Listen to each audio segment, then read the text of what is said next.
Goedemiddag en welkom bij Joet. De rechtszaak in de verdachten van de moord op Marinus Ooms is opnieuw uitgesteld. Dit had grote frustratie van de nijbesteen. In de oor werd Joet duidelijk bij het hege beroep in het Louter Gerechtshof. Voor de gewelddadige deer van de 51-jarige Marinus Ooms van Houwelwijk binnen 3 mooi oppakt. De 25-jarige haatverdachte, die het eerst een onderzoek in het Pieter Baas Centrum weigeren, wil er nou wel onderzocht worden. En dat smiet nu alle gedachten een vertraging van de rechtszaak op van een jaar. Het Hof is de laatste feitelijke instantie. Dat betekent dat je alles op een rij moet zetten. Dus ook wat de persoonlijkheid van de verdachte betreft. En ook bij een ontkennende verdachte, wat ook wel vaker voorkomt, is belangrijk dat het Hof zoveel mogelijk informatie ook over zijn persoonlijkheid heeft.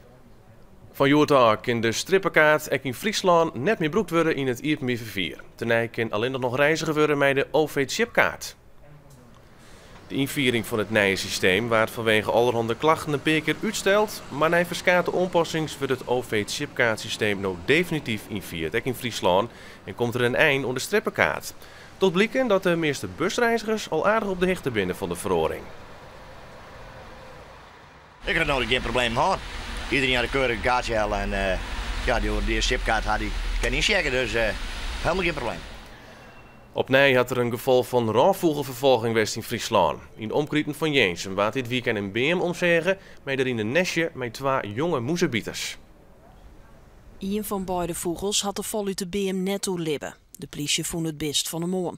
De orenmoezebieter wordt nog door de oudere vogels voor en is bij het nest achterlitten. Dit gebied hebben we heel grote meldingen al gehoord dat van roofvogelvervolging dat nesten vernietigen worden, aaien uithellen worden, jong diermakken worden of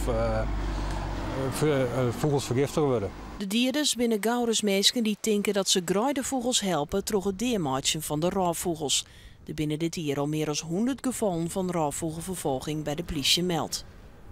Ziekenhuis MCL in Ljouwert had grote problemen met zijn MRI-scans. Door een steuring kunnen de beelden van de scans net dadelijk bezoen worden. Gevolg is dat er deze minder scans maken worden. Patiënten moeten daarom langer wachten op de uitslag van onderzoeken en soms zelfs uitwijken naar andere ziekenhuizen.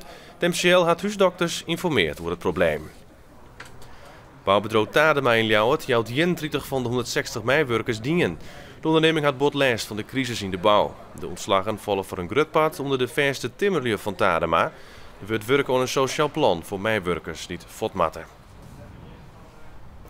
Het nieuwe Fries Museum op het Zeiland in Ljouwert moet in 2016 de culturele topattractie van Friesland worden.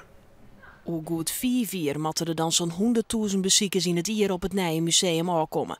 Stadigon krijgt het nieuwe Fries Museum vorm. Alle verdiepings binnen onder Willems bouwt en ook de boetenkant is een heel eind hinnen. Er wordt ook al druk nagedacht door hoe de verste collectieplak krijgen mat in het museum.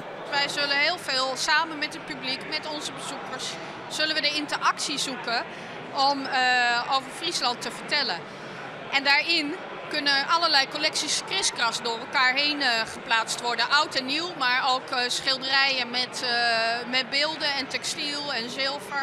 Wordt allemaal door elkaar heen getoond. Juster is ook het nieuwe logo van het museum presenteren. Het wordt allemaal nog een goed jaar voordat het nieuwe gebouw opleveren wordt. Bij het siersfabriek in Dronriep is Joert voor de allerlaatste keer het siers maken.